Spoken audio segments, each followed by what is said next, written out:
Tanggal 17 Agustus adalah hari yang meriah bagi Indonesia.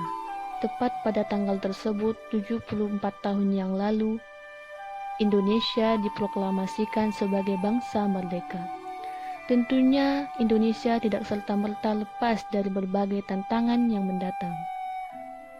Agresi militer, perang dingin, kemiskinan, dan separatisme.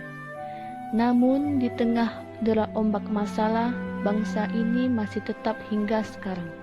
Hal ini hanya dimungkinkan karena dasar negara yang kuat, konsisten, dan diterima oleh masyarakat, yaitu Pancasila. Hingga sekarang tidak ada sumber hukum atau filsafat dalam bernegara di Indonesia yang melebihi Pancasila. Hanya dengan dasar sejajar dengan Pancasila saja, sebuah peraturan dapat menjadi hukum dan atas dasar Pancasila, Indonesia dapat menentukan arah dari kepentingan nasionalnya. Mengingat pentingnya Pancasila sebagai dasar negara, apakah makna dari Pancasila menurut para bapak pendiri bangsa Indonesia? Dalam video kali ini, saya akan menjelaskan materi agar menambah wawasan kita semua tentang Pancasila.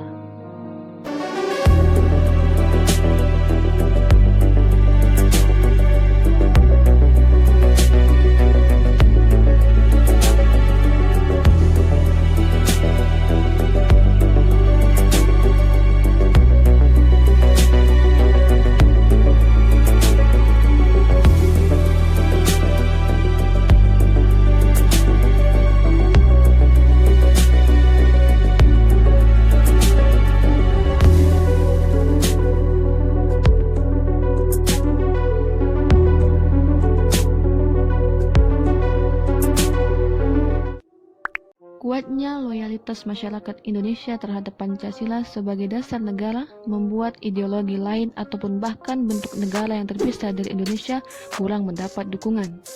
Alhasil, meskipun Indonesia tidak kaya atau sekuat bangsa lain pada masa kemerdekaannya, Republik Indonesia dapat bertahan menghadapi segala masalah. Gagasan mengenai dasar negara mulai dibicarakan pada tanggal 29 Mei 1945 ketika rapat BPUPKI dimulai. Tujuannya membahas dasar negara Indonesia yang merdeka. Berbagai tokoh pun mulai menyuarakan pendapatnya, namun belum ada persetujuan tentang dasar filsafat negara. Situasi dalam persidangan mulai berubah pada hari ketiga, ketika Soekarno mendapat giliran untuk menyampaikan pendapatnya pada 1 Juni 1945. Faktanya, Soekarno telah mengungguli akan dasar sebuah negara semenjak tahun 1918. Beliau terinspirasi dari ideologi negara lain yang simpel tapi berbobot, seperti Sang Mincu oleh Dr. Sun Yat-sen, histori materialisme dari Uni Soviet, bahkan Islam di Arab Saudi. Akan tetapi, menurut Soekarno, 5 dasar saja sudah cukup bagi Indonesia. Prinsip pertama adalah prinsip kebangsaan. Menurut Soekarno, Indonesia harus berdiri sebagai sebuah bangsa dalam negara. Soekarno mendasarkan bangsa ini berdasarkan tulisan dari Otto Bauer dan Ernest Renan, bahwa bangsa adalah keinginan manusia untuk bersatu atas dasar persamaan nasib. Namun, persamaan untuk berkumpul atau persamaan nasib saja tidaklah cukup untuk Soekarno. Karena bila demikian, setiap suku dan etnis yang berada di Indonesia akan menyendiri dan membentuk bangsa mereka sendiri. Bangsa Indonesia tidak boleh hanya menjadi bangsa serta golongan saja, satu agama atau satu ras saja. Soekarno juga mengupas perbatasan wilayah seperti benua Asia, Australia, Hindia, serta Pasifik. Meskipun memiliki keadaan yang berbeda, semua masyarakat yang berada dalam wilayah tersebut adalah satu bangsa, yaitu bangsa Indonesia, dan bangsa Indonesia seperti bangsa-bangsa yang lain adalah satu dalam kekeluargaan di seluruh dunia. Inilah yang mendasarkan prinsip kedua dari Soekarno, yaitu internasionalisme. Tidak cukup hanya dengan mencintai bangsa Indonesia. Dasar negara Indonesia adalah kecintaannya pada perdamaian dunia, internasionalisme. Yang dimaksud juga harus menitikberatkan kecintaan pada bangsa masing-masing. Dasar ketiga mengatur kehidupan masyarakat, yaitu mufakat. Soekarno mempercayai bahwa mufakat adalah tradisi dari negara Indonesia. Maka dari itu, setiap dari golongan dari masyarakat yang memiliki pendapat berbeda harus diberikan platform untuk menyuarakan pendapatnya tanpa harus menghalangi atau melukai dari pihak lain. Masyarakat Indonesia yang merdeka juga harus memiliki kesejahteraan.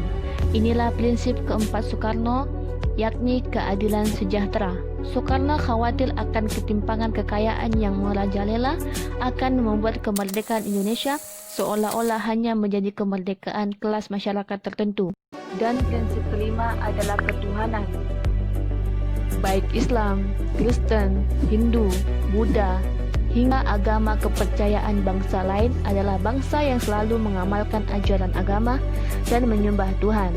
Maka dari itu, prinsip ketuhanan yang saling menghormati satu agama dengan yang lainnya adalah sebuah keharusan. 5 prinsip Pancasila dapat diringkas menjadi Trisila, dan Trisila menjadi satu, yakni gotong royong.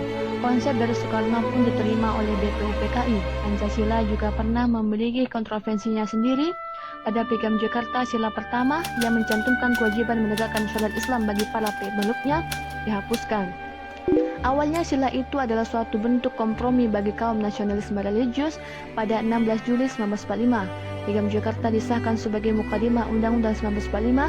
Pada 18 Agustus 1945, beberapa tokoh bangsa mengadakan rapat non-formal untuk membahas kemungkinan pecahnya Indonesia karena keberatan akan sila pertama di Piagam Jakarta. Demi mempertahankan keutuhan bangsa, dilakukan berbagai lobi oleh beberapa tokoh nasional yang salah satunya adalah Muhammad Hatta dan Kiai Hajar Dewantara. Pada akhirnya sila pertama itu menjadi keutuhan yang Maha Esa dan mukadimah Undang-Undang 1945 menjadi pembukaan Undang-Undang Dasar 1945. Supremasi Pancasila tidak akan dipertanyakan. Tapi, apa jadinya bila Pancasila menjadi dalih bagi pemerintahan yang otoriter untuk melabel semua orang yang mengkritik Pancasila sebagai anti-Pancasilais? Ada yang menganggap kebijakan tersebut adalah suatu hal yang penting demi menjaga ketahanan bangsa. Namun, ada juga kekhawatiran bahwa kedepannya narasi tersebut akan digunakan untuk membungkam mereka semua yang belum tentu anti-Pancasilais. Namun hanya kritis terhadap pemerintah, lantas bagaimana kita menyikapi Pancasila?